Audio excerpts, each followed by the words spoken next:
नमस्कार दोस्तों, आपका स्वागत है। आज मैं बहुत महत्वपूर्ण मुद्दे पर बात कर रहा हूं, यानी कि 24 के चुनाव को लेकर जिस तरीके से नरेंद्र मोदी ने कहा है कि बीजेपी 370 प्लस जाएगी और एनडीए 400 प्लस जाएगा।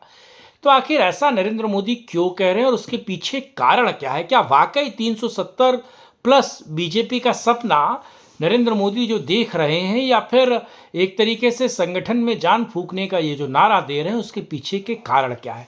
आज मैं कुछ स्विंग स्टेट्स की बात करूंगा, उसके बाद बीजेपी 370 प्लस करने के लिए किन राज्यों की तरफ देख रही है उसको भी समझने की कोशिश करेंगे। लेकिन आगे चलने से पहले इस वीडियो को लाइक कीजिएगा, चैनल को सब्सक्राइब कीजिएगा और वीडियो को डिफरेंट प्लेटफॉर्म पे शेयर कीजिएगा। देखिए, स्विंग स्टेट का मतलब दिल्ली क्लीन स्वीप करती है बीजेपी, आपको पता है 14 और 19 में।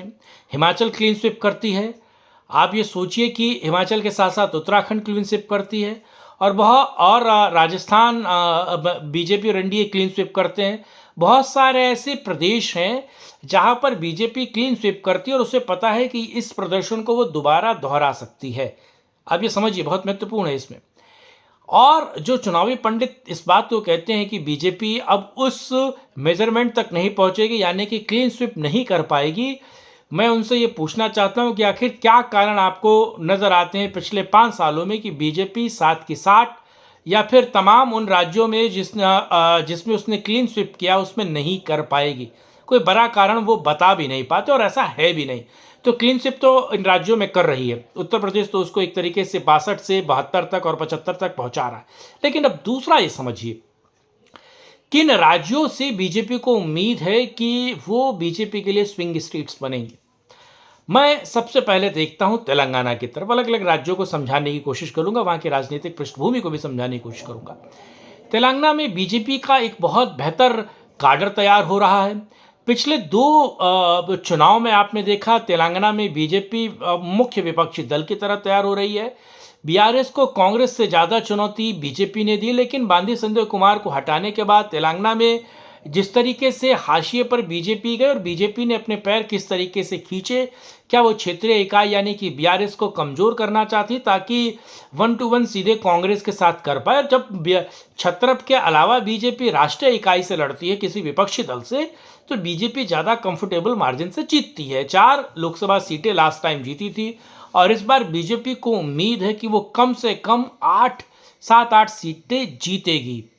बीजेपी की उम्मीद ऐसे ही नहीं है। आप वोट प्रतिशत देखिए और तेलंगाना में जिस तरीके से बीआरएस को छोड़कर अब जो पूरा का पूरा वोट प्रतिशत है, या फिर कहा जाए वो लोग जो चाहते हैं राम मंदिर स्थापना के बाद और नरेंद्र मोदी का जो फेस है, उसके कारण कहीं ना कहीं वो बीजेपी के साथ आएंगे। दूसरा एक प्रदेश तमिलनाडु, एआईडीएमके या डीएमके के गठबंधन को अलग छोड़कर आज ही आपको पता है कि नरेंद्र मोदी तमिलनाडु गए थे। वहाँ पिछले 90 दिनों 6 महीने से ज़्यादा के अन्नामलई जो है वो लगातार यात्रा कर रहे थे। और साउथ में जो नेता यात्रा करता है वो कहीं ना कहीं लोगों जनमानस को अपने साथ जोड़ता है। आपको पता है आंध्र प्रदेश के जो सीएम हैं रेड्डी साहब, उन्होंने भी जन यात्रा पदयात्रा करके कहीं ना कहीं लोगों का भरोसा जीता और अपने साथ जोड़ा।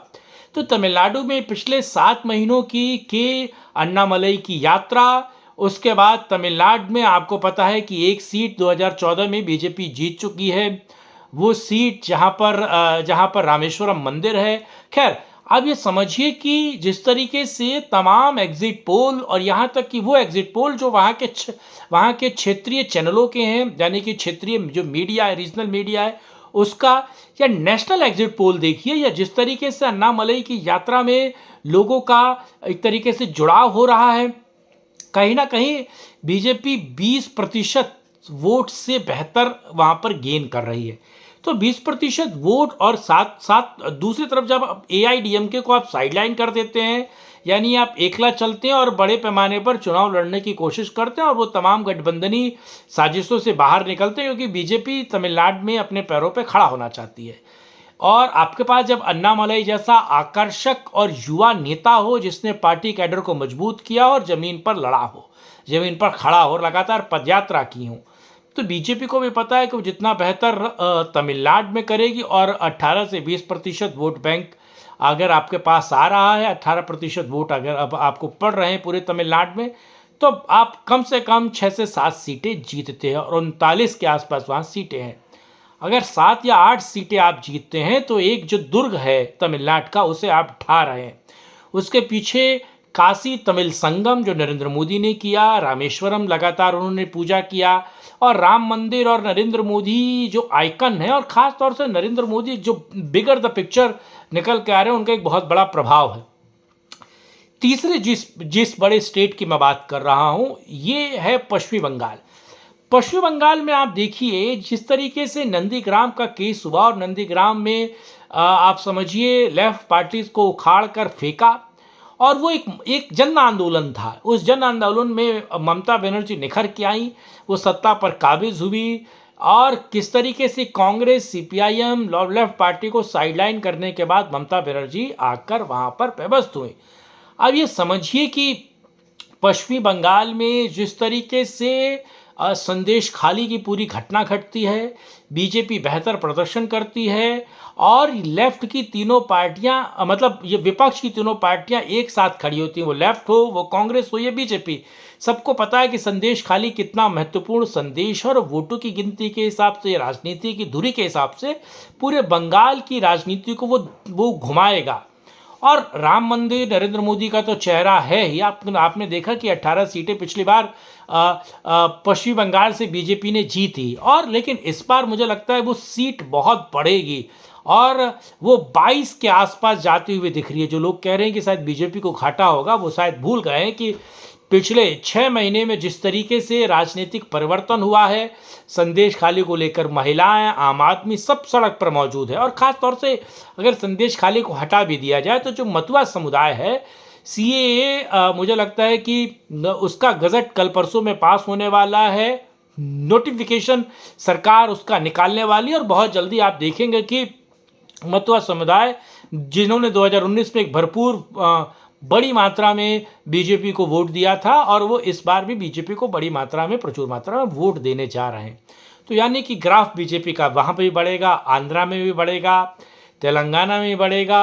आंध्रा में भी बीजेपी बेहतर करती हुई नजर आ रही है, लेकिन वो बात अलग है कि बीजेपी अभी इस बात में को लेकर आश्वस्त नहीं है कि वो टीडीपी के साथ जाए या फिर वो वाईआरएस कांग्रेस के साथ जाए। लेकिन हाँ, बहरहाल वो क्षेत्रीय पार्टियों के साथ गठबंधन में उलझी हुई। लेकिन एक और प्रदेश आप ये समझिए, केरला में जिस तरीके से बीजेपी की डिमांड हो रही है, बीजेपी अपने फुट सोल्जर्स को बढ़ा रही है। केरला में बहुत सारी ऐसी सीटें बीजेपी देख रही है, और बीजेपी केरला में गेनिंग करेगी, और लोकसभा सीट का जो सूखा है उसको खत्म करेगी, और वहाँ से निकाल कर वो लाएगी, जीतेगी।